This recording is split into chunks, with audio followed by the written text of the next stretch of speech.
Fearscape Media Network, exploring the unknown, one podcast at a time.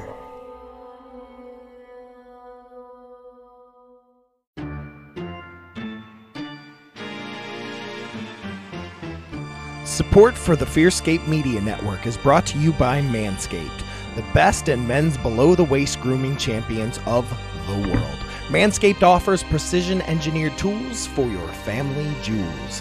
Manscaped just launched their 4th generation trimmer, the Lawnmower 4.0. You heard that right, the 4.0. Join over 2 million men worldwide who trust Manscaped with this exclusive offer just for you. 20% off and free worldwide shipping with the code FEARSCAPE at manscaped.com.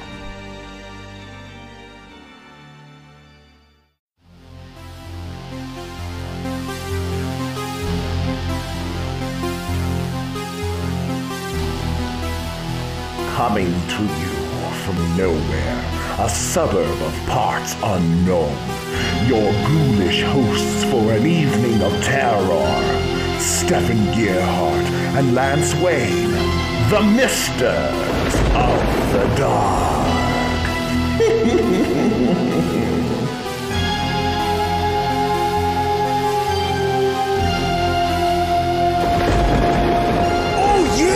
Good evening, dear friends. Welcome to another terrifying episode of Misters of the Dark. Oh, yeah! The greatest horror podcast in the history of horror podcasting. As always, we're beaming directly to you from nowhere, a suburb of parts unknown. Yes, I'm your head, Mr. Big Scary Lord Stefan Gearhart. Hey, yo. I'm your co-mister, the blonde guy. Yeah. The man with no name, Lance Wayne. And if you haven't already realized by now, we are all living in the M.O.D. era of podcasting. Yeah. That's right, big man. Like it or not, we're taking over. And this brings us to what you've all been waiting for. Everyone has been speculating for weeks on who is the mysterious third mister. So without further ado, help us in welcoming the only man in nowhere who could possibly sit down and help us sing the praises of the Undertaker. Horrorwood! BradZilla!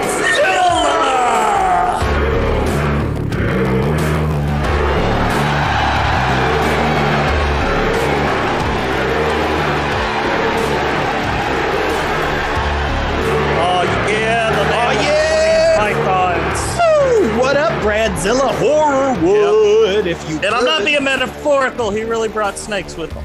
He did. It's you know, everybody here in nowhere needs some kind of support animal, so I chose ball pythons. Snakes on a motherfucking podcast. Snakes on a motherfucking podcast. That's what you get on the misters. Snakes. Snakes. Well, I want to get things rolling because we have been wanting to talk about our Lord and Savior, Mark Calloway, for quite some time, a.k.a. the Undertaker. A.k.a. Mean Mark Calloway. That's right. Wait. The Undertaker's real name is Mark Calloway? Yeah. Mark William Calloway. You didn't know that? Huh. I just assumed his name was Mr. the Taker, and we just called him Undertaker. No. Yep, it's actually for Ulysses, and then Under is his middle name, Taker is his last name. He's the biggest mark in wrestling. Oh God! That's why I'm here. Lance, let me show you the mystical door you can step your ass on out of. Yeah, this is my show. Fuck off. So anyway, let me give you the brief rundown here on the Wikipedia for Mr. the Taker. That's what I got too. Mark William Calloway, born March 24th, 1965, is an American retired professional wrestler. I think it should say one of the greatest professional wrestlers of all time. Yeah, he is best known for his career in WWE, WWF, from 1990 to 2020 under the ring name The Undertaker. And we can start with him beginning his career in 1987 or wherever you guys want to start. But that's kind of the man's 56. He looks like he's 75. So wrestling, it's good. Oh, no. Shut up. He looks good. He was born in the 1800s. Wrestling will fuck you up. I only did it for 10 years, and my knees feel like they're in their 50s. I mean, I did it for a few months when I was like 12 in my backyard on a trampoline, and let me tell you, I got some battle scars. I mean, imagine how Paul Bear's neck jubba felt after all those years. His neck jubba's gross. Oh, his neck jubba. I was like, what the fuck? My wife calls like loose skin neck jubba. Neck jubba. I'm gonna write that down for future reference. Yep. So all my dogs like fold his neck jubba. Neck jubba. And Paul Bear is the king of neck jubba. That would be Paul Bear's finishing move. He just grabs you by your neck jubba and just shakes it. Oh, for the love of God. He wraps you up. He basically does the stink face, but with his neck jubba. Like he runs at you and stretches it and just wraps it around your face until you pass out. And he always leaves like loose Cheeto dust in there as a snack for later. Oh God. Okay, so let's talk about the Undertaker. Idiot time is over now. Idiot time is over now. Let's I kind of want to start off because we're all obviously grew up wrestling fans. From what you can recall, what's the first time you saw the Undertaker? I saw his premiere. I watched it live. I back then. In the what was it, 1990? Like 1990. Yeah, Survivor Series 1990. So I was like 11, and we were watching every Saturday because it was Saturday main event and all that stuff. Yeah. And then my buddy's dad was a huge wrestling fan, so he always got like the pay-per-views or I don't even know if they were pay-per-views back then. It might have just been like a Saturday night special, like on NBC or some shit. Yeah. Back then, but yeah, we would always watch them. And I remember going, "Who the fuck is this?" Like, oh my God, like who is this crazy purple freak? And it scared me. I was 11, man. Yeah. That's one thing I've always taken away from that first introduction of him into the WWF or WWE, whatever the fuck you want to call it, was like you look out, the cameras cut to the kids in the audience. They're like hiding behind their parents and crying. Me, that was like the first real gimmick to me, because at that point everyone else was just an extension of themselves or a character, but the Undertaker came on and became this like super villain, right? Like even superhero later on, but he was like the first wrestler to really kind of be like, oh, I guess Hulk Hogan kind of had superpowers, but you know what I mean? Like was something that didn't feel real. Like Hogan, you still felt real because he was pulling from all of us, But the Undertaker was like an evil comic book character come to life, and I think that's one of the first times you really saw that, and it really opened the doors to things like the Brood and things like that down the road. Well, and Kane, of course, Kane, my favorite. Yeah, he had a very supernatural feel, especially for that time. Even going forward, whenever they would try to bring in these newer, more supernatural ideas they were trying to push, it still didn't live up to what the Undertaker was in terms of how real it felt to see this man in essentially a gravedigger persona that was drawing these forces from the darkness and could just do these crazy supernatural things. Right, to the point when factions were a big thing, and he created the Ministry with all the supernatural characters. And I hear a lot of people shit on the Ministry, but I loved the Ministry. I didn't like the corporate Ministry. Okay, no, that's my favorite. That's my favorite era. So, Ministry of Darkness, favorite entrance music. Yeah, same here. Favorite entrance music. That's my favorite interpretation, or whatever you want to call it, of the Undertaker, is when he was leading the Ministry and he was putting people up on his symbol and stuff like that. But you go ahead, Brad. When was your first encounter with the Phenom? So my first memory of seeing him was like 97, 98.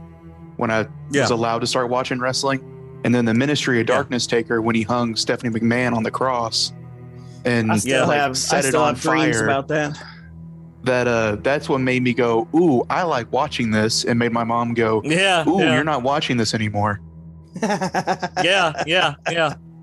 I love the Ministry, man. I was sad because my least favorite era, of course, was the American Badass era, which we'll talk about.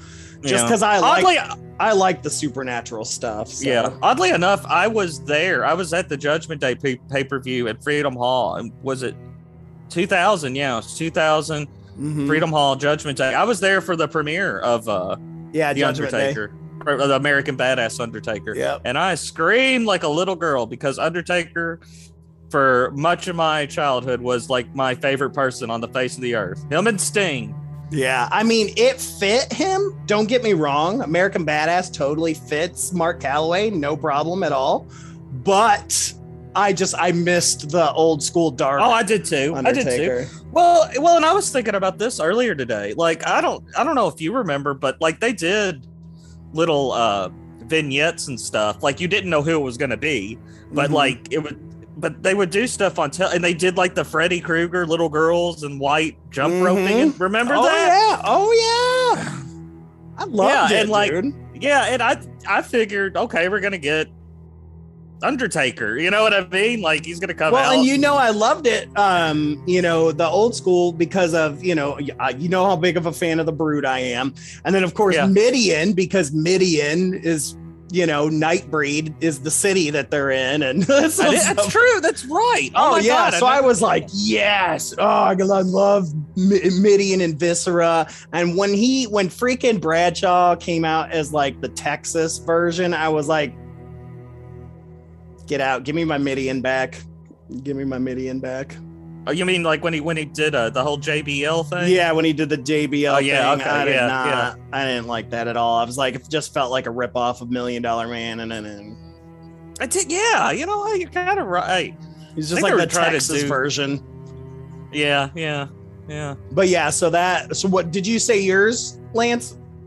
Were your first time? No, I did not. Honestly, oddly enough, I'm kind of with Brad. It was God. I remember the first pay-per-view I ever watched was, I believe, Fully Loaded '98. And in the main event, he tagged with Steve Austin to take on Kane and Mankind, and they won the tag title. Was that the first blood match? No. That was a singles match between. Oh, Steve okay. But anyway, not to get too sentimental or whatever. It's just like I had been introduced to Sting, and I'm still a big Sting fan. I love that whole crow gimmick he had, and still kind of has to this day. But I grew up in the California surfer Sting. Yeah. But my sister had a boyfriend that what? He was big in. Oh, yeah, believe it or not. But my sister had a boyfriend who was super into wrestling, so of course she has to be super into wrestling. And and all I was hearing about was Steve Austin, and not that I'm not a Stone Cold fan, but but it was all Steve Austin. I happened to one morning. Remember when they had WWF Superstars on Sundays, Sunday mornings, and it was like a recap show? Yep. Well, I just stumble upon it, and I'm like, I'm gonna watch this fucking Steve Austin guy, see what's the big fucking deal with him. Well, I saw Steve Austin, then I see this dude in all black with this long black hair and these tattoos beating up Vince McMahon like a total badass. And I see that he has this brother that's disfigured and has to wear this fucking mask. And I fell down the rabbit hole, man, because it was like every horror movie, comic book had just come to life. Yep. It was just, I mean, like I said, it ruined me from that day on. But yeah, I was ruined. I was down the rabbit hole. It's exactly what I said. I said it ruined me for any other wrestler that didn't have superpowers, because then it's like when Superman fights anybody, you're like, how are they gonna win? Yeah. And then when Undertaker doesn't win, you're like, well, That's not right. Yeah. I always thought that Undertaker let everyone win after that point. You just let him. I don't know. It took three tombstones to put out Kane. My friend Ian also used to tell me that Undertaker fed on dead souls and that Paul Bearer trapped them in his loose jubba. When he would go, here we "Oh, Undertaker," and he would shake his head. He was releasing dead souls into Undertaker to bring him back from the dead. He was releasing the Jubba souls. He was definitely releasing the Jubba souls. You are so fucking stupid. I don't like any of that. That's awful. Worst writing ever. I'm telling you, man, Paul Bearer scared me more than Undertaker did. Like, I swear to God, I had a chance to go to a WWF show when I was a kid, and I didn't go because we were going to be right along the entrance right there. But I was so fucking scared that Paul Bearer was going to touch me that I didn't go because he freaked me out so much, more than Undertaker. When was this? What year was this? Oh, God. 91. Oh, okay. Like, I mean, 90 or 91. I mean, within the first or second year. Yeah, and I mean, I think Brad, because Brad said he started watching around the same time as me. So I guess me and Brad, you're used to post like makeup Paul Bearer, aren't you? Oh, like the super whiteout Paul Bearer. Yeah.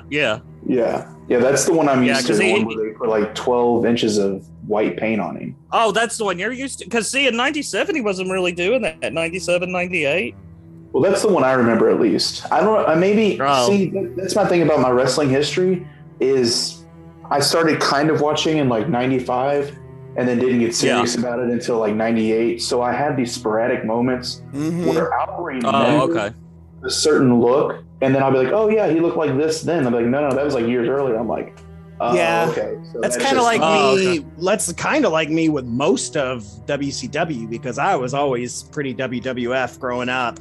But I would watch WCW in the 80s because I loved Sting so much, who I thought was the Ultimate Warrior's brother.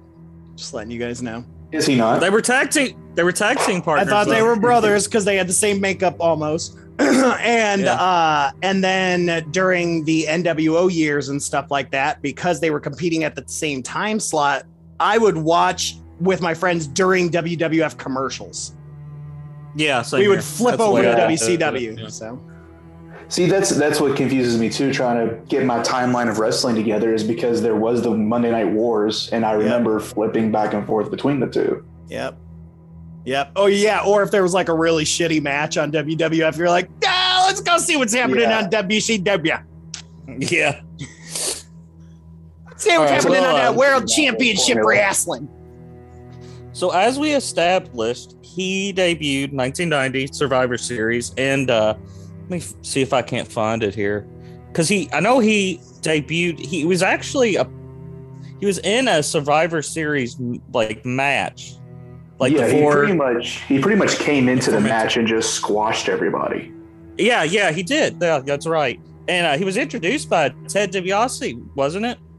It wasn't Ted DiBiase. It was, holy shit! I can see his face in my head right now. He has like. He's like, Brother Love. Was it Brother Love? Brother Love was his first manager, but you're right. Yeah, so he premiered at Survivor Series, partnering on the $1 million team with Ted DiBiase. And he eliminated Coco Beware. That was a good one with the tombstones. Sure he took out one of my other favorites too, the Dusty American Road. Dream. That's a Rose, yeah. Yep, he riding sure on did. the end of a lightning bolt. Yep. He had quite a few managers in his early days until they finally landed him with Paul Bearer, which I'm trying to remember when exactly that was. He landed with Paul. Let's see here. Or Mr. Percy, Mr. Percy. Oh, my Undertaker. Yeah, so in February 1991, the Undertaker switched managers from Brother Love to Paul Bearer.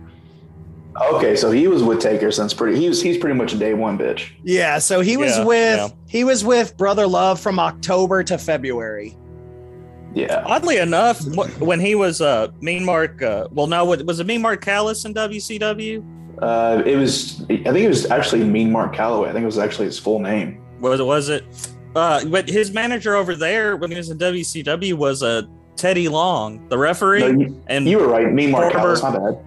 Yeah. Well, is it? Okay, so but his manager was Teddy Long, the referee and the former SmackDown GM.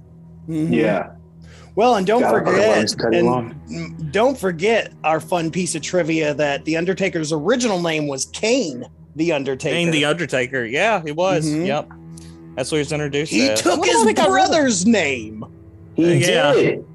Just like we did. That's funny because Lance was actually my name when I was born. And Lord Stefan was his name, but I took it.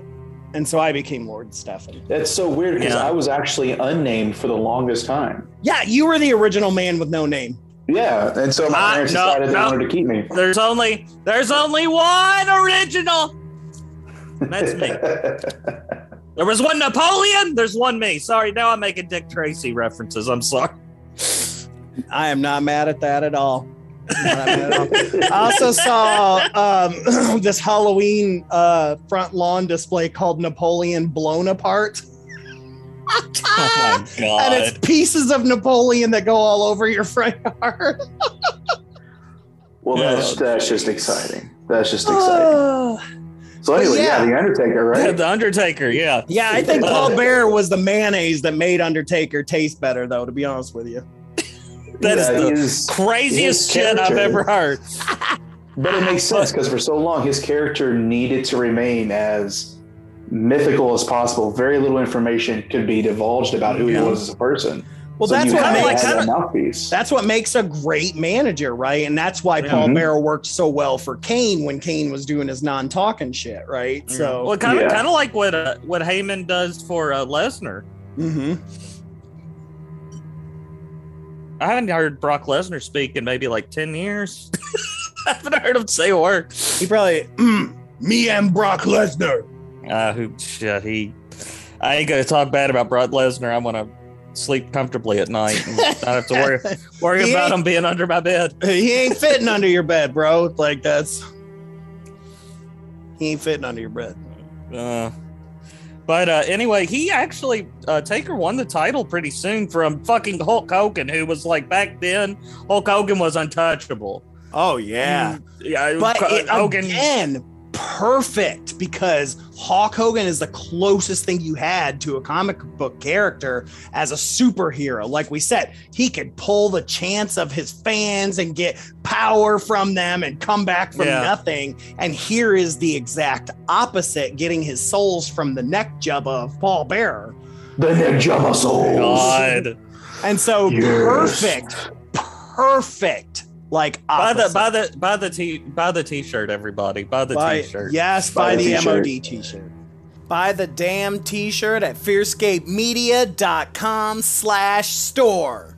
10% of every M.O.D t-shirt goes to reducing Paul Bearer's deceased neck flubber. Yes, oh my God. Spreads. Wow, like he's dead, but the jubba still grows. He is the movie The Blob. He was the stand-in. Oh my God! Just the neck jubba. Oh my God! In all seriousness, just rest. R.I.P. William Moody. He was an incredible manager. Yes. Undertaker and Kane would not be where they are if it wasn't for him. His name wasn't Paul Bearer. No, his name was William Moody. Oh, I'm sorry. I mean, next you're gonna tell me that Lou Gehrig didn't get Lou Gehrig's disease. They just named it after him. So commercial break? Yeah, we don't have commercials. No, we can't find it. Nobody wants to sponsor this shit. Are you kidding? Devil's Backyard Barbecue would. Ooh, Devil's Backyard Fire Pit. I bet that'll. Oh yeah, we always have that. Yeah. So always, Undertaker's strength would revive, man. I loved that. It always made me happy. But my favorite thing that Undertaker used to do back in the day was putting all of his defeated opponents in a body bag and carry them to the back. I was always like, what's he going to do with them once he gets back there? Yeah. I was like, is there a process where the soul gets stored into the neck jubba? Like, what happens at that point? Yeah, but I always thought that was so creepy, man. Or anytime there was a casket match or anything, I just thought that was so creepy. Well, I think the first one he did was a body bag match against Ultimate Warrior, and he lost. So Ultimate Warrior drug him out in the body bag. And then after that, when their feud finally ended, it was then him dragging them out. Yeah, okay. Because I remember I've seen that, the Ultimate Warrior body bag stuff. Yeah. Because that was his second feud after Superfly Jimmy Snuka, which was like his first big feud. But yeah, then it was Ultimate Warrior. Again, another close to superhero. At that point. I mean, his entire first year was pretty much just squash matches. Just make this man look as invincible. Oh yeah, I mean that's possible. what you got to do. You're gonna kill jobbers or just have squash matches, and but yeah, like God, putting him in that casket, you know. And when you're a kid, because this is '91, I thought that man was dead. I thought Superfly Jimmy Ultimate Warrior was dead. Yeah. That's a pretty intense, even by today's standards, that's a pretty intense. They set it up. They're like, they set up this whole thing because it's Paul Bearer's funeral parlor and all that stuff. That it's this airtight casket. Yeah, I'm like, he's dead. I always like the little touch where when they finally do get him out of the casket and you see like the top of it, look, you know, it's all ripped, like the Ultimate Warrior was like, you know, just grasping at it to get out. He sweated his way out of there. Yeah. I always thought every time, like with Ultimate Warrior, as his makeup faded, his power faded. That's not wrong. There's no evidence to say that's not what happened. Yep. But yeah, so later on, they did that first ever real body bag challenge, and he lost to Warrior. He went onto the body bag and got drug out. Yep, but it doesn't matter because he always comes back from the dead. and what a great way to give yourself like recovery time. You're the dead man, so if you die and you resurrect, you can take 2 or 3 years off, come back, you're still the dead man. It don't matter. Yep. Yeah, it's genius. That's genius. Yep. Absolutely. It's fantastic. But I loved when he defeated Hulk Hogan at Survivor Series because Ric Flair was there, and I already loved me some Ric Flair. And I didn't know this till just reading this, that at that point he became the youngest WWF champion in history. I didn't know that either. How old was he? Yeah. I'm not sure. So that would have been 90. He was in his 20s. 91 or 92. So 65 to 75, 75, 85, 85, 95. So yeah, like between 25 and 30. Oh, wow. Yeah. And the record was only beaten by Yokozuna after, who was, does it say how old Yokozuna was? No, it doesn't say, but Yokozuna became the next youngest after that. I thought Randy Orton was the youngest champion ever. Oh, it might be later on, now, but I'm saying after Undertaker, the next youngest was Yokozuna. Okay. So, which I thought his ass was like 50. No, Yokozuna. He was like baby. I would have loved to have seen Yokozuna fight Rikishi. That would have been interesting. Yokozuna, he was really Samoan, so I wonder if him and Rikishi were related. Oh, he was Samoan? Yeah, he was Samoan, and I feel deceived. There's actually going to tell me that Kane and Undertaker aren't brothers. Well, cut to commercial. Yeah. Yokozuna's real name is Agatupu Rodney Onohoi. Onohoi. Yeah. Okay. So he's with the Onohoi family, which is like where The Rock comes from, and like the current big guy right now, Roman Reigns. All those guys come from that bloodline. Yeah. Yeah. It's a hella impressive bloodline. I did not know that. God, Vince McMahon is a motherfucker, ain't he? Mm-hmm. Hey, you're fat and you look yellow. Let's go ahead and make you a fucking sumo wrestler. Oh, Yeah. wow. Oh, wow. He got away with so much shit like that. So much. And he still does. He still does because of his fucking political connections. Oh. I mean, he did help Jimmy Superfly Snuka get off with murder, so, you know. Murder, yeah. Yeah. So where are we at with this Undertaker? He was chilling? murder. Yeah, let's talk about, we don't even need to talk about his wrestling career as much as his storyline. That's what I want to get into, man. Oh, dude, the Acolytes. Oh, I fucking love the Acolytes. When you had, who was it? Bradshaw and Farouk. Bradshaw. Yeah, the Ministry. Yeah, we were talking about that. And then the Brood came from that. The Brood, even Mankind for a minute was part of that. But yeah, don't forget, like, after he lost to Yokozuna, like in the casket, he disappeared for almost a year. Yeah. That's when they did the whole they did the whole goofy thing where he like levitates to the top of the arena. Yes. It says the Undertaker appeared from inside the casket on the video screen, representing his spirit, warning that he would return, and then didn't show back up for 7 months. In reality, this was his first back injury. Yep. Yeah. Many more to come. Yep. I thought it was funny. Actually, it wasn't too long ago. I was listening to the Jim Cornette podcast, and he was talking about, because he was, I think he was managing Yokozuna during this time, and he said he thought that this whole thing was so stupid that he stood as far away from the camera as possible while it was happening. Which it is. I mean, when you're a kid, it's awesome. I remember seeing it on video, thinking, "Oh my god!" But yeah, it is. It is pretty goofy. But like, we have to talk about him not really coming back, but his imposter coming back. The fake Undertaker, yes. The fun, as we called him, the Fundertaker. The Fundertaker. Which I didn't know this again was Calloway's real life cousin, Brian Lee. They were actually related. Oh, I know. Yep, the Underfaker, even though I like Fundertaker better. I like personally. I like the from Undertaker. From Undertaker, yeah. Like this puts us in the real Dead Man era. Like, this is where it kind of like, in some ways, gets less hokey and gets darker, really, in a lot of ways. Yeah. More gritty. Gritty. That's the word I'm looking for, because it's not really like DC Halloween movie. Darker. Exactly.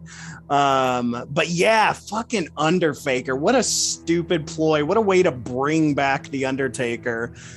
I wish I knew the reality behind that. Like, was that because, knowing Vince, who knows? Was he just trying to fucking replace Undertaker, thinking, oh, well, he's come back in a new body, but then like Calloway was like, hey, no, I'm going to sue you or something, I don't think it went to that extent. I think it was just, I honestly hear about people that were watching it around this time and the whole Undertaker versus Undertaker angle. And there are some people that are very nostalgic for it. They love it. I guess I barely remember this because this is when I faded away from wrestling for a while until around 96, 97. Yeah. So I was kind of off of it for a couple years until I got back into it in high school and college. So, yeah, I don't know. But, yeah, I mean, dude does kind of look like him. I mean, yeah. Honestly, I can't really speak to if it could have been a Vince trope of trying to find a replacement in case Mark left, but I mean, honestly, it wouldn't surprise me. Some of the shady shit he's done over the years. Well, and he did. Remember when Scott Hall and Nash left? He did have was the fake Razor and fake Diesel. Oh my god, dude! I forgot all about that. The only fake thing that I 100% approve of was Gilbert, because like I said, I was a WWF junkie, so I was not a fan of WCW. And I thought Goldberg was a straight ripoff of Stone Cold. And I still don't really like him. So whenever they did fucking Gilbert, we all lost our shit. Yeah. With the fake chants, Gilbert. He had the little sparkler pyro. He made a return recently. Did he really? Yeah, he came back for a very short stint, like one episode. He was there, and then it was leading up to a match between, I think it was Drew McIntyre and Goldberg at WrestleMania, or it might have been Royal Rumble, one of the two. And they brought Gilbert out, and Drew McIntyre like hit him with his finisher and stuff. So, like, I'm pinning Goldberg. It's fucking Gilbert. God, I loved freaking Gilbert, man. Oh, I always loved the like I said, I love the hokier, the better, like Hurricane, anything like that. Our true superhero, okay, and Mighty Molly. Oh God! Don't let Jim Cornette hear you. And I mean, I agree. I agree with Jim Cornette. Some of this shit, it's too fucking hokey for me, especially because I was a big fan of Bray Wyatt. And I still am, but some of that shit they had him do as the Fiend. Oh God, it's like, seriously, you're there insulting your fucking intelligence. I mean, all the Fiend stuff was Bray anyway. Vince greenlit the character, but most of the creative was Bray. When like even like him being set on fucking fire and shit, and like being that was all his shit. I don't like that. Well, then to continue on, we've got just him kind of doing well for the next year and a half until he gets freaking hurt, injures his damn orbital bone near his eye. And so he was gone again until Survivor Series in 95, and this is when he came out wearing the Phantom of the Opera thing. Yes. Which I do. So this must be right when I started watching again, because I remember him coming back and it was a big deal. And he had this Phantom of the Opera thing going on, which I liked. I thought it was cool. That was pretty fucking rad. I mean, with that Phantom of the Opera mask, man, that was pretty fucking cool. Kama was a big motherfucker. So, one wrong punch from that dude, it's going to hurt. Yeah, Kama, and oh man, checking out pictures of it again. God, it was such a cool. It was. Oh, it's so cool. He should have kept it. Oh, I never even realized how much it looked kind of like Kane's future mask. Interesting. I wonder if they used that for a future idea. Yeah. Well, supposedly, I've heard before that Mick Foley, his Mankind mask, that was going to be for the Undertaker, but they passed on there. The Undertaker didn't like it or something, so they gave it to somebody. Yeah, I'm just reading that right here. Somebody just said that as well. Yeah. Somebody, and because somebody was kind of comparing it as well, and then they were saying that, but and then apparently I'm not the only person to compare it to Kane's mask. So, oh man, there's a because they were gonna have him come back. Oh no, that's just because it was originally going to be called the head case mask, and then they gave it to Mankind instead. Yeah, because they wanted Undertaker to come back as head case, but he didn't want it. Crazy, but that Phantom mask is badass. But it looks so much like cool. Kane's. Like it's obviously they took that mask. Let's rework this and turn it into his brother. Brother. Which we haven't even got to yet. Because all this shit, blah blah blah. That's when Mankind makes his debut later on. They get into that feud I loved. I remember watching. That was an awesome fucking feud, man. Some really good, like some gimmick matches, but some just because Undertaker and Mick Foley are just two of the best fucking performers in the history of the sport. The phenomenal matches. I love the Boiler Room Brawl. The Buried Alive match where they didn't even realize, hey, it's gonna take forever for Mick Foley to bury this motherfucker. Let's get all the heels out there. People that weren't even part of the fucking angle. Well, they did the same thing back when he got beat by who were we talking about? Like, who was it? Yokozuna or whatever? Like, yeah, all the like villainous Whippleman managed wrestlers came out and had to bury him too. Like, you always got to have a crew to take down Undertaker. Like, that's yeah. So, but yeah, Boiler Room Brawl. Good God, man! Buried Alive match at In Your House 11. Choke slam. Undertaker choke slam this motherfucker. Like, all right, there's a quick question. Which you like better, Tombstone or choke slam? I mean, personally, I use the choke slam as my finisher going into the end of my wrestling career. So that's the one I always liked, because you can get a motherfucker high as hell and just bring him down as hard as you want. Yeah. What's the one where he walks on the rope? What's that one? It's called Old School. Yeah. He just calls it Old School? Yeah. He took it from somebody. What was the wrestler's name? The Spoiler or something? No, I'm not sure on that one. Yeah. Look that up. Anybody that's listening, I'm probably wrong. I don't know. I'm looking up the executioner here, Terry Gordy. Yeah, Terry Gordy. He was part of the Freebirds. Mm-hmm. Because he, was part of the ones that helped Mankind get out of the.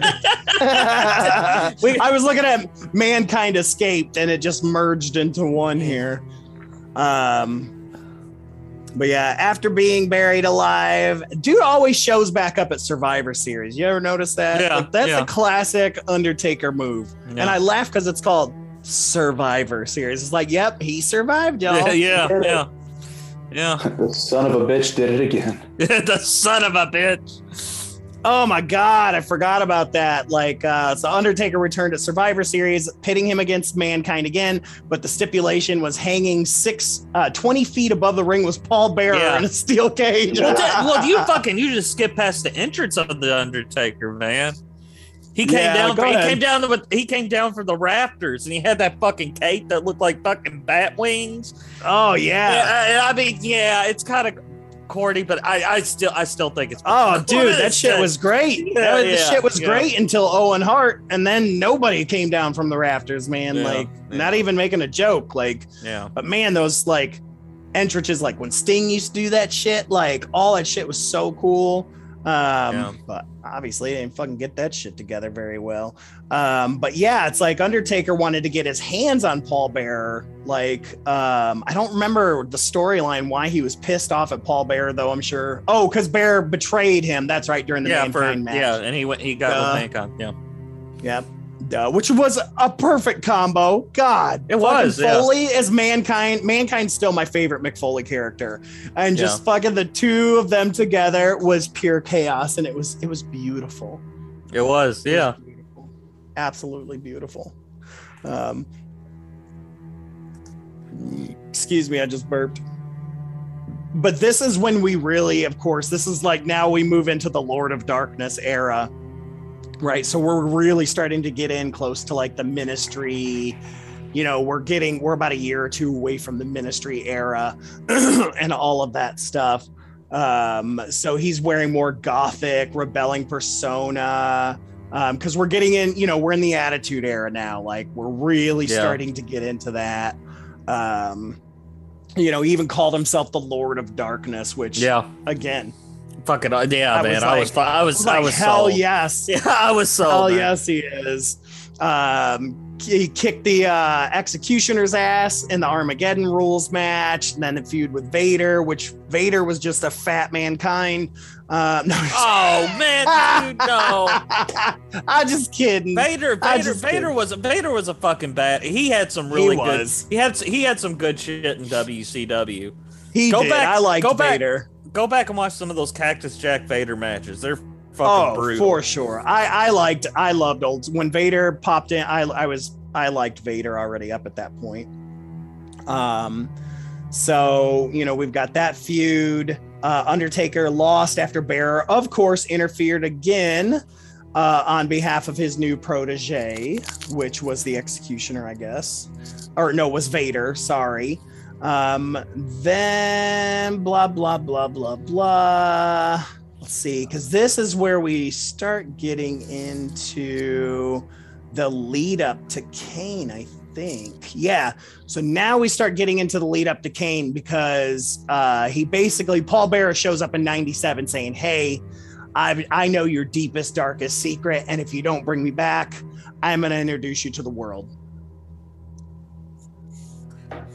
And so, like I said, dark secret, right? So we find out Kane's alive, dead man. Kane's alive. Right. That the dark secret is that he fucking burned his house down, killed his mom and dad, and supposedly killed his brother Kane. It was a funeral home. It was a funeral home. Oh, yeah. Mm-hmm. But guess what, man? Kane, my favorite wrestler, is alive. Kane's alive, dead man. Man, like, I never thought I'd like entrance. someone. I've never thought I'd like someone more than freaking Undertaker, but it's because I don't really like the color purple very much. And so like red and black are like two colors I love to see together. And I was like, yeah, Kane. Dude, I mean, what a fucking entrance. Set up by Jim Cornette, by the way. The Hell in the Cell was Jim Cornette's idea, by the way. Because he was thinking of War Games. Way to turn the dentist into somebody. I know, yeah, Dr. Isaac Yankum. Yeah, no shit. But him ripping the fucking. And I've always loved fucking Kane's entrance music too. You want to talk Phantom of the Opera, man? Mm-hmm. Starts off with that organ. God. Yep. I always tell people, I say, you want to know what's going on inside my head? Listen to Kane's entrance music.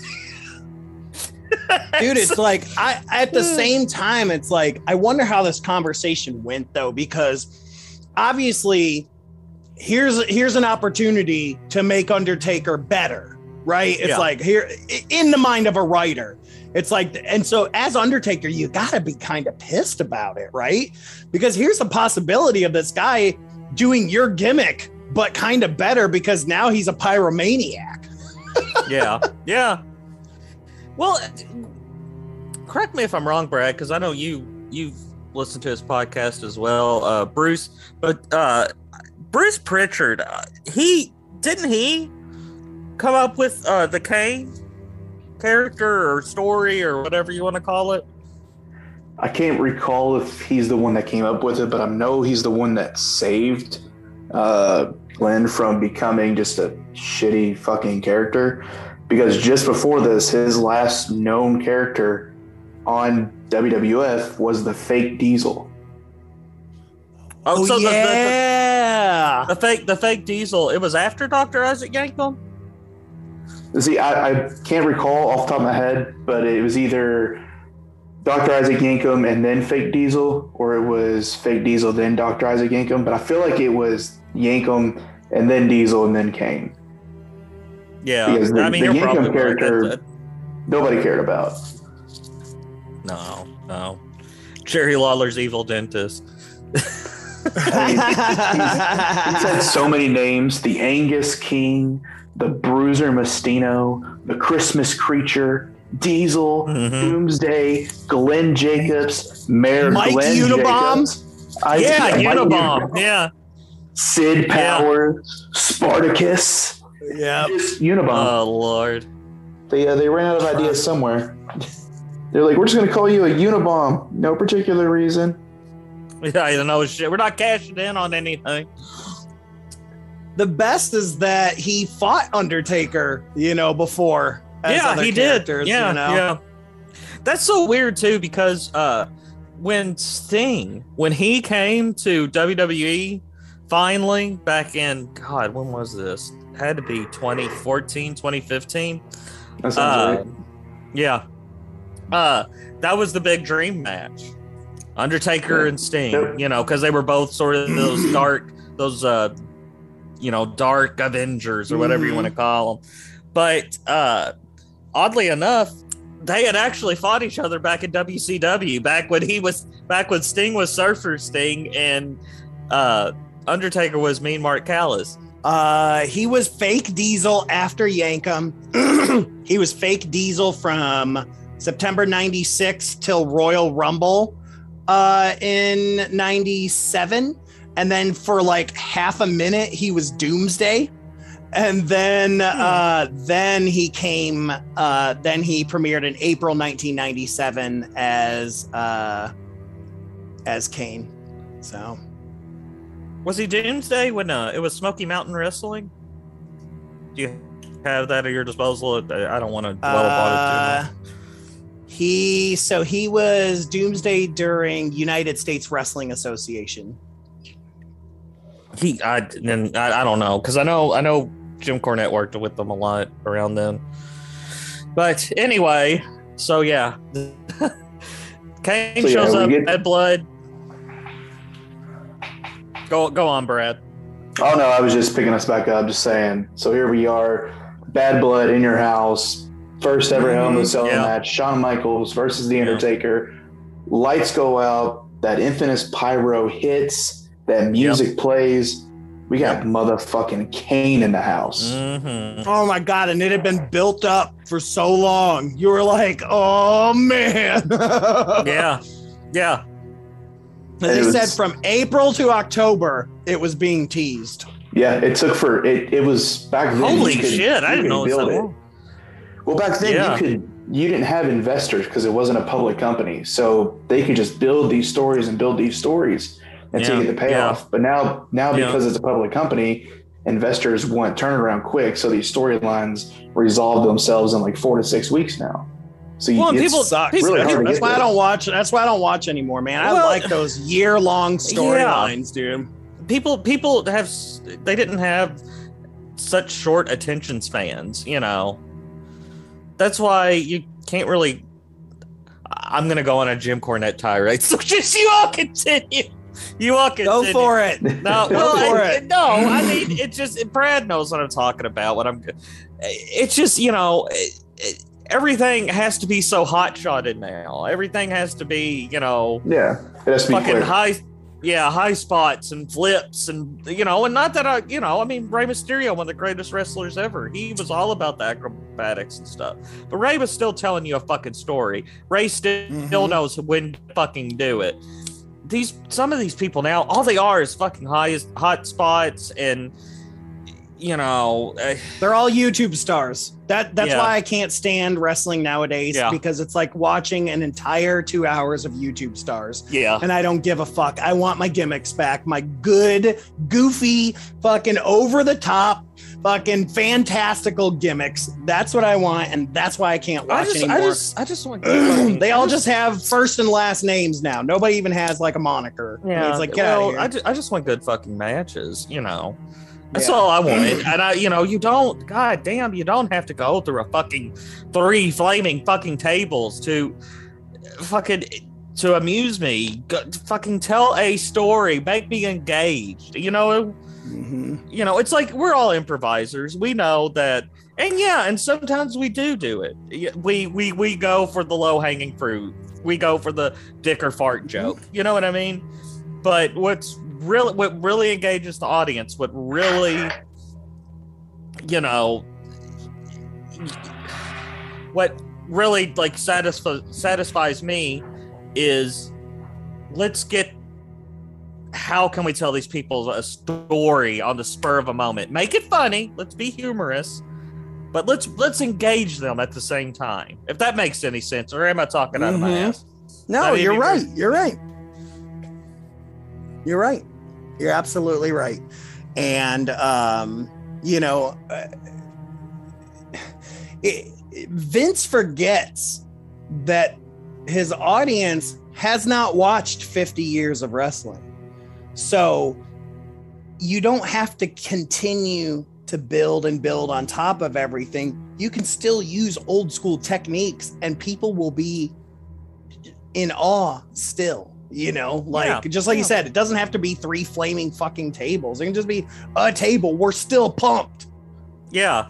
To me, you don't even have to bring in the table, right? And it's like I said. I remember I was taught because I don't even know what we were.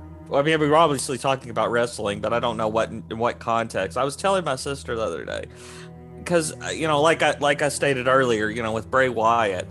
I still love Bray Wyatt, but motherfucker gets set on fire stands up and walks like he's Jason fucking Voorhees. You know what I mean?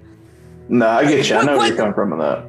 And there's no reason for it. That's the thing. It's like if Kane got set on fire and kept walking, you'd be like, "Oh, that's part of his character." Like, yes, but see, here's the thing, and here's my point. Because, which I don't know, maybe I'm skipping ahead, but Kane and Undertaker did the whole Inferno match where the ring was surrounded by fire. When Kane got set on fire, he freaked the fuck out. You were like, "Oh my God, yeah, this man is a beast. This man is a monster," but he's still somehow vulnerable. You know what I mean? Well, and that was because it was part of his character. I mean, he, you know, as much as he loved fire, it's what made him who he was. So it's his biggest fear. Yeah. Like, which was super rude to do an Inferno match. I mean, super rude. Yeah. Listen, if we're going to be politically correct here. I mean, the guy's got a fear of fire. Okay. How are you going to set him on fire? He has a fear of fire. Why set him on fire? Come on, you're just overdoing it here. I mean, it'd be like having an orbital bone match with Undertaker. There's just orbital bones all around the. Asking Jason Voorhees to be part of the swim team. Yeah, you just don't do it. You know? Asking freaking Angela from Sleepaway Camp to be a part of the boys team. Yeah. Or asking Michael Myers to be part of Big Brothers, you know, the Big Brothers program, you know? You just don't do it. Asking Freddy Krueger to be, you know, a Boy Scout or something. Yeah. You know what I'm saying? You do. But yeah, I loved this era where there was this just constant storyline between Kane and Undertaker. And it's probably one of my favorite things. I guess, you know, being a sibling that has a brother too, you're like, I can relate to this, right? I mean, not really, but that's what you tell yourself. You know, and just seeing these two beasts. I mean, at that point, I mean, they're two of the biggest motherfuckers in WWF, man, and they're essentially mirror images of each other, and just God, man, like going crazy, like, and then you know, like, what's that triple threat match where Kane and Undertaker weren't allowed to pin each other? I don't remember. Yeah, Judgment Day. Oh yeah, with Steve Austin. Yeah, I remember that. Yeah. So that's where you have the double choke slam, like that happened. Yeah. I remember watching that pay-per-view. I was like 9 or 10. I remember being very fucking conflicted because I liked Undertaker, but I liked Kane. You know. And I like Steve Austin. I do. And I like Steve Austin, but I like Kane and Undertaker a little better. You know what I mean? Well, and, you know, McMahon vacated the title. Like, was like, nope. Yeah. And so then you get your Undertaker and Kane going against each other for title. They made Steve Austin the ref, which was beautiful. Yeah. Beautiful. Yeah. Sometimes that writing was beautiful. Yeah. It was. I mean, yeah. And just, you know, just so good. And you're like, who's Paul Bearer going to stick up for? And, you know, and that's, you see Bearer then turn on Kane and takes Undertaker's side, hits Kane with the chair. It's like, oh my God, man. And that's when we see Undertaker turn heel for the first time. I remember like it. 1992. So like he was always the dark anti-hero, but he didn't turn evil. And I remember this too, man, because we were like, oh my God, he's a bad guy again. Yeah, he came out the next night on Raw and said, Kane, I started that fire. I remember it, man, because I remember it being reconciled with Bearer and said they were going to unleash their ministry of darkness on the WWF, man. And that's when we get the ministry of darkness, man, which we have already talked about how much we love. Undertaker, man, like just goes crazy at this point, man. Like Rock, because the Rock's starting to get some fame really good at this point, you know. Buried alive match, Undertaker and Austin. And Undertaker, of course, tries to embalm Steve Austin alive. Yes. And tried to have Kane committed to a mental hospital. Yeah. And that's when they chained Austin up to the Undertaker symbol, raising it up into the arena. Like, oh my God, man. I mean, what a great time, the Ministry of Darkness. Yeah. Like we said, that's when we start to see some of these like bottom tier folks like the Brood. So you got Christian and Edge and Gangrel, who the vampire trio. Which is a perfect combo to bring in. The Acolytes, of course. We got Farouk and Bradshaw, a.k.a. Midian and Viscera. Even though, if you'll recall, Undertaker didn't wrestle a whole lot because he was having, like, in real life, like a hip replacement. So he was basically just running the show. I'm going to bring this up, too, because this is one of my, like, big personal wrestling moments. Because I attended my first WWE event around this time. He had come back. He wasn't wrestling, but he was doing the, like, the whole... wearing the cloak and stuff. Mm-hmm. And I mean, I was still a big fan of his, even bigger then, because I loved that. I am the Lord of Dark. Yeah, man, hook, line, and sinker. And I remember going to a house show around this time. And, we got the program. And I think the main event was The Rock and Kane against Mankind and Steve Austin. It's a tag match, but Rock and Sock Connection. Yeah, well, not at that time, but I know the house shows were always where they tested those things. Yeah, but I guess Taker was just like knocking some of the ring rust off or whatever. But because I remember they said, and on the program it said like the Undertaker. The Ministry of Darkness, and I thought, well, some of the guys from the Ministry are gonna fight, and Undertaker's just gonna be kind of in their corner, and they're gonna take on the big boss man, because I was like, Undertaker isn't wrestling now. Lo and behold, though, dude, that bell goes off, that gong, dude, out comes the Undertaker, and it just, dude, I screamed like a. Well, I was 9 or 10. Screamed like a 9 or 10-year-old girl. I mean, that was just awesome. Those are two of the biggest like live wrestling moments of my life. Seeing him for the first time live and seeing Shawn Michaels perform for the first time live. I mean, it was just sorry, I know this. I just had to throw that in there. No, because that's this was the big faction thing was happening because you got the Ministry versus the Corporation, which dominated the storyline, and Big Boss Man and Undertaker had that feud. That was kind of Undertaker's slide back into wrestling. Yeah. They had a big Hell in a Cell match where he hung. He hangs the fucking Boss Man. Yep. And Ken Shamrock was there and all that stuff showing up. But yeah, then, which was what we talked about earlier, was when Undertaker kidnapped Stephanie McMahon. Yeah. Where to, Stephanie? Just all that crazy stuff, man, until we find out that Undertaker's higher power that he's been like his real Lord of Darkness turned out to be Vince McMahon the whole time. It was me all along, Austin. Oh, how McMahon loved to insert himself into everything. But it worked back then though, man. Like, because especially Attitude Era was all about saying fuck you to the man. Yeah. Well, so, that was the biggest heel. The biggest heel in wrestling at the time was Vince McMahon. And he never really stopped being a heel. No. And he tried to do it. You could tell he tried to be that evil Vince McMahon character in order to push some of the people that he wanted to be the next Stone Cold, the next Rock or whatever. And it just didn't work. It just didn't work as well, But yeah. Like, then we got Big Show and him, the Unholy Alliance, got all that fun stuff, man. And then he gets hurt again, man, like at another SummerSlam like tears his groin, so he's limping in several matches. Like, I can't believe the guy even continued wrestling after that. So he ordered Big Show to fight all of his battles for him so he could stay in the storyline.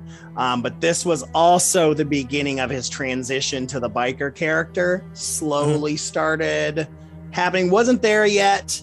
But this, according to Kevin Nash now, Kevin Nash says that the reason he moved to the biker character was a way to enter WCW with a non-trademarked persona.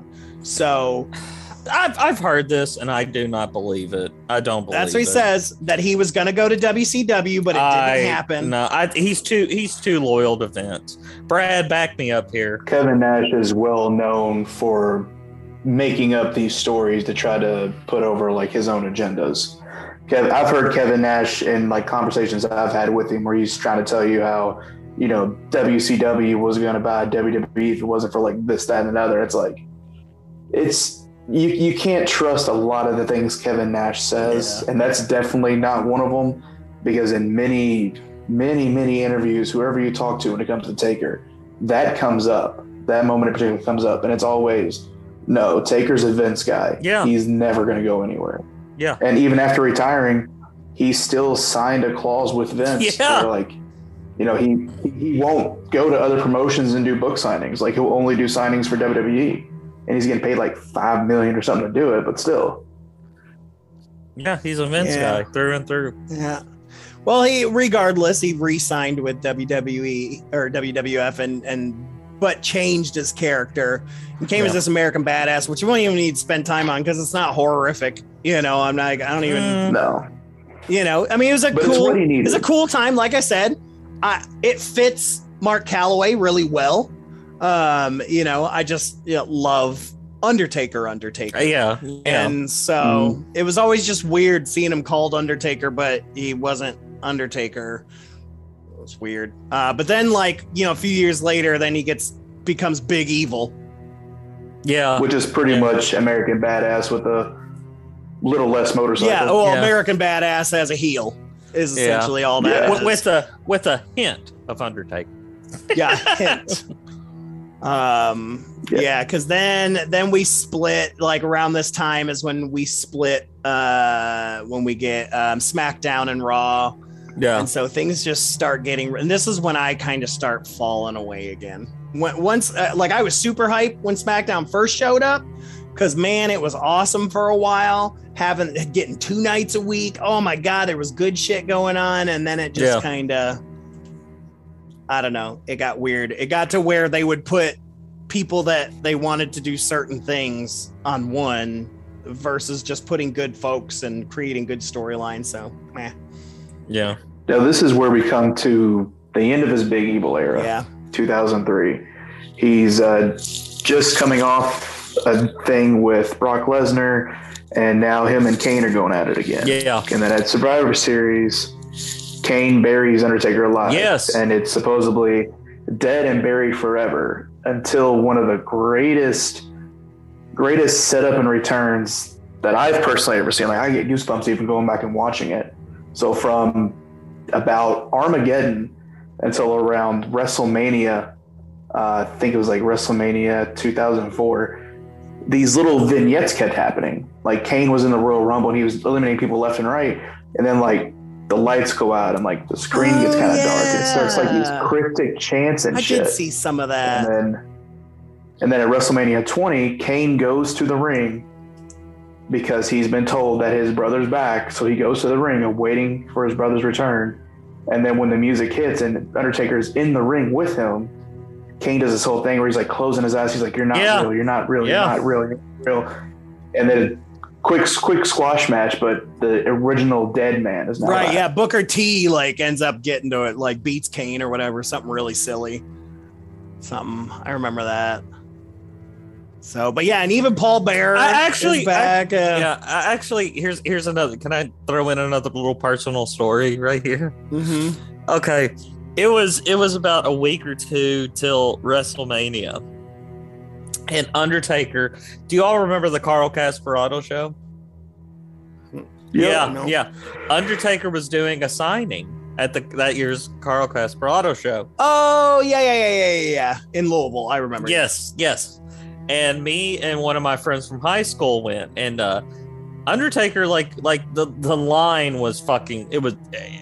There's no telling how long it was, but Taker stayed there. He signed every autograph, from what I've heard. And I'm like, Jesus, I'm like 13 or 14.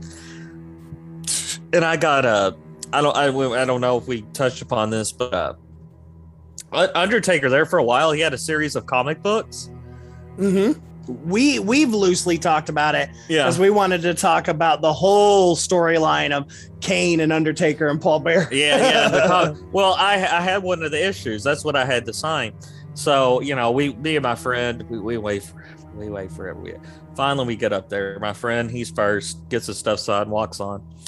I get up there, put my comic book down. I'm starstruck. Taker's like, how you doing? Oh, I'm doing fine.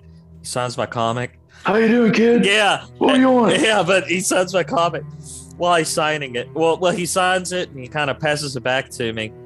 And I go, and I'm notorious for, like, if there's anybody that I kind of idolize or put up on a pedestal, I always say something stupid to them.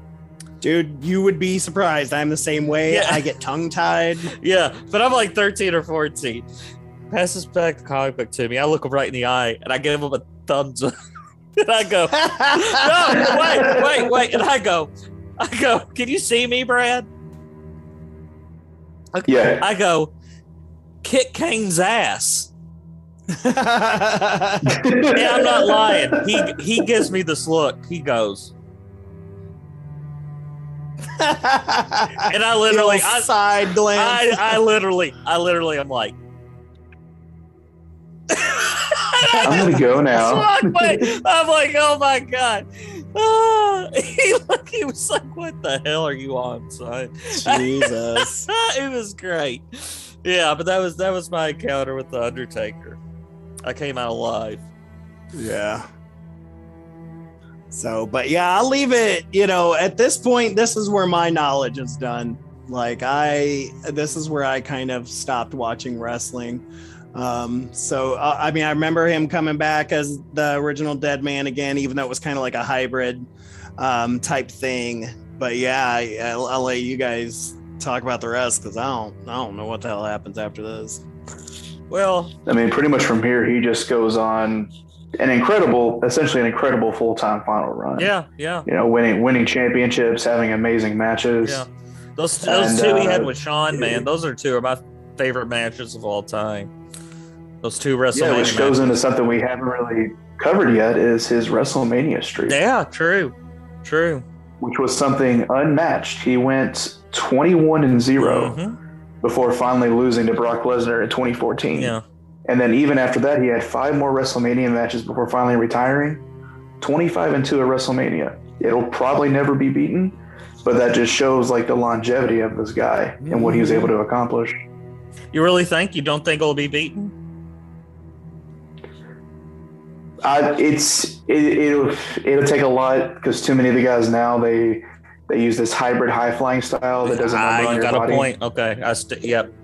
You're right. He stayed very old school, very slow and methodical. He did. Like, anytime I did kind of tune in, he felt super out of place. Just like anytime any of those older guys showed back up, they always just felt out of place.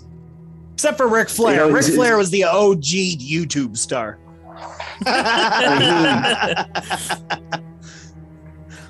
He finally retired in I think it was June or July of 2020. He officially hung up for good. He's over with. But there's so many times before that. There was a time in 2019. He lost. Which one was it? He lost. I'm trying to remember which WrestleMania it was. Was it 2019? Would have been 30.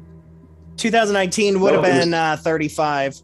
Did he lose? 35. It was. Did he lose to Reigns? It was. It's 2017. Yeah, it was when he lost to Reigns. He when the match was over, he folded up his stuff, put it in the middle of the ring, put his hat on top of it, took his gloves off, and that was supposed to be his retirement. Yeah, I remember that. I remember buying a thank you Taker shirt after that WrestleMania. Yeah. And I threw it away because he came back the next year. Yep. He came back the next year because he wasn't satisfied with his final match. In real life or as a storyline? In real life. As Mark, he was not satisfied because Reigns messed up a lot in the match. He messed up a lot.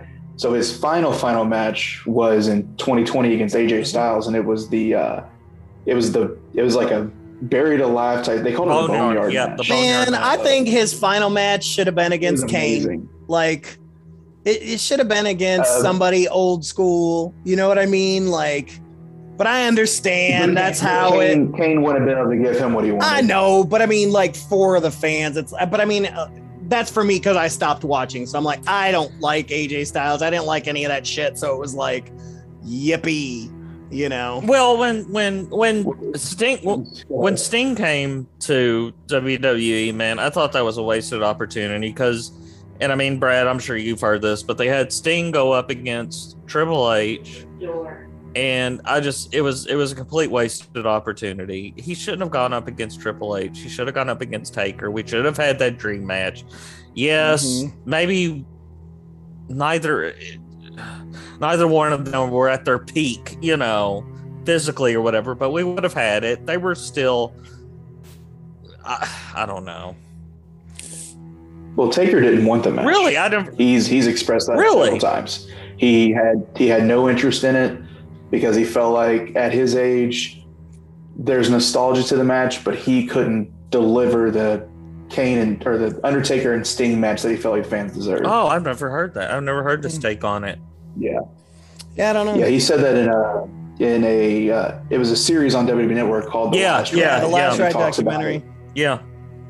That's he if he was at his peak, he would have done it, but he said it wouldn't have been what they wanted. Yeah. And so he finally wraps up, though, they said Survivor Series again. Yeah. Goes out to the middle of that ring, does his pose, gets his 10-bell salute, says, "My time has come to let the Undertaker rest in peace," which was beautiful. And then that fucking hologram of Paul Bearer.